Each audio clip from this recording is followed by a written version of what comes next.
बिस्मिल्लाहिर्रहमानिर्रहीम। अस्सलाम वालेकुम स्टूडेंट्स। हम लोग डिस्कस कर रहे हैं सिंपल हार्मोनिक मोशन को, और सिंपल हार्मोनिक मोशन की एप्लीकेशंस के बारे में हम पढ़ रहे थे।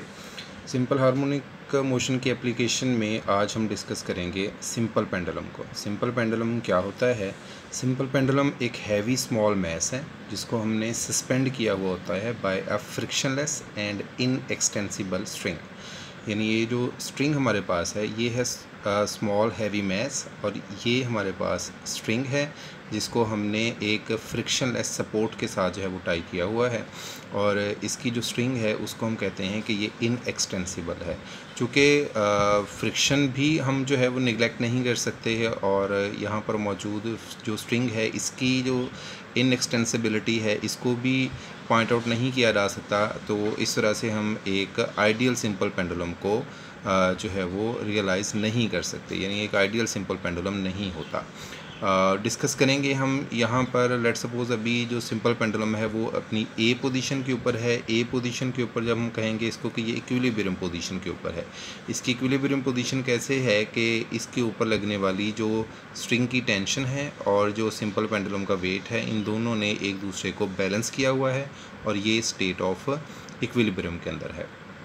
लेट सपोज़ हम इस सिंपल पेंडुलम को इसकी पोजीशन ए से थोड़ा सा डिस्प्लेस करके बी पोजीशन तक ले जाते हैं बाय सम एंगुलर डिस्प्लेसमेंट थीटा। यानी ये थोड़ा सा एंगुलर डिस्प्लेसमेंट कवर करता है थीटा। जब ये एंगुलर डिस्प्लेसमेंट थीटा कवर करेगा तो अब ये अपनी इक्विलिब्रियम पोजीशन से डिस्टर्ब हो जाएगा, और जब ये डिस्टर्ब होगा तो अब यहाँ पर जब पहुँचेगा पोजीशन बी के ऊपर, पोजीशन बी के ऊपर इसका जो वेट mg होगा, इसके हमारे पास कंपोनेंट्स बनेंगे, दो कंपोनेंट्स बनेंगे।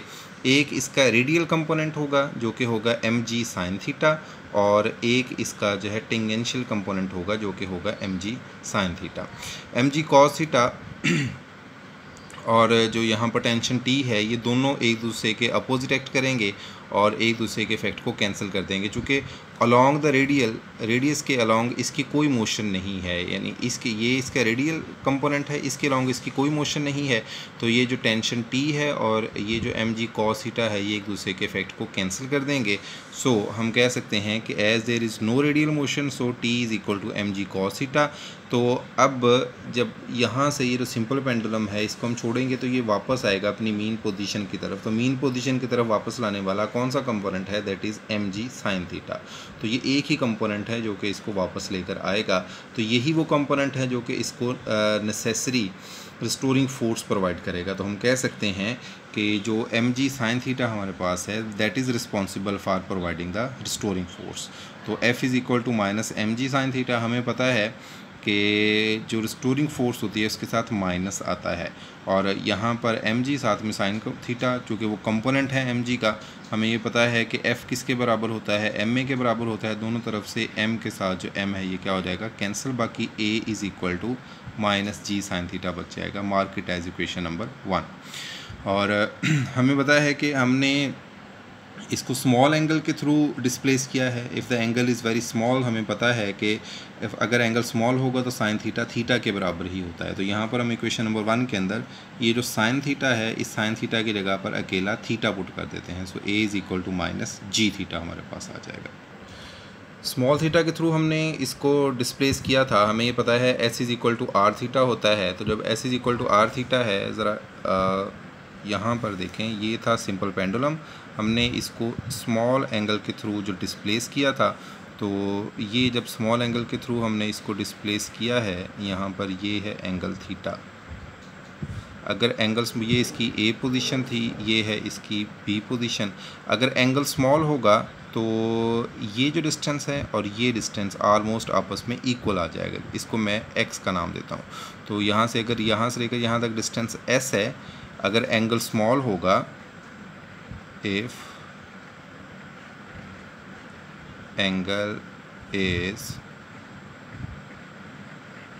स्मॉल, तो हम कह सकते हैं कि जो यहाँ पर ए बी है वो किसके बराबर होगी? That is equal to O B. ये ओ बी के बराबर आ जाएगा।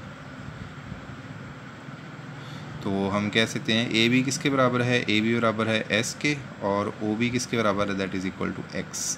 तो अब हम यहाँ पर ये करेंगे कि अगर एंगल स्मॉल हो तो एस की जगह पर हम क्या पुट करेंगे एक्स, और आर क्या चीज़ है, रेडियस है। तो यहाँ पर जो रेडियस हमारे पास है, यानी ये इसका रेडियस है जो जिसकी वजह से ये सर्कल के अंदर मूव करेगा, यानी सर्कुलर मोशन अगर इसके अंदर आ जाए, इसको हमने किसके बराबर लिया हुआ है, इसको हमने एल के बराबर लिया हुआ है। यानी इसका सर्कल अगर हम कंप्लीट करें तो क्या होगा, यहाँ पर ये इसका रेडियस आ जाएगा। तो यहाँ पर हम आर की जगह पर एल पुट कर सकते हैं। So x is equal to L theta. तो यहाँ पर थीटा किसके बराबर आ जाएगा, theta is equal to x over L. So equation number 2 जो हमने पढ़ी थी वहाँ पर अब हम थीटा की वैल्यू पुट कर देंगे। ए किसके बराबर आ जाएगा, minus g x over l के बराबर आ जाएगा। Mark it as equation number 3। हमें ये भी पता है कि सिंपल हार्मोनिक मोशन के लिए ए किसके बराबर होता है, that is equal to minus omega square x. तो यहाँ पर 3 और 4 को कंपेयर करेंगे तो माइनस ओमेगा स्क्वायर एक्स किसके बराबर आ जाएगा, minus g x over L. तो यहाँ पर x अब किसके बराबर आ गया है, दोनों तरफ से जो x है वो x के साथ क्या हो जाएगा, कैंसिल हो जाएगा, और यहाँ पर हमें किसकी वैल्यू मिल जाएगी, यहाँ पर हमें ओमेगा की वैल्यू मिल जाएगी। ओमेगा अब किसके बराबर आ गया है, omega is equal to g over l under root. तो हमने अब अगर इसका टाइम पीरियड निकालना है तो टाइम पीरियड हमें पता है किसके बराबर होता है, it is equal to 2 pi over omega.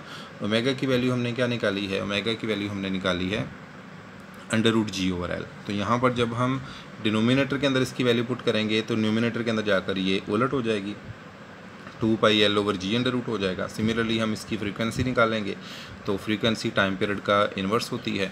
तो यहाँ पर जब इसकी वैल्यू पुट करेंगे तो ये बन जाएगा 1/2 पाई और साथ में बन जाएगा जी ओवर एल। सो ये फ्रीक्वेंसी इसके बराबर आ जाएगी। यहाँ पर ये क्वेश्चन कंप्लीट हो जाएगा। शुक्रिया।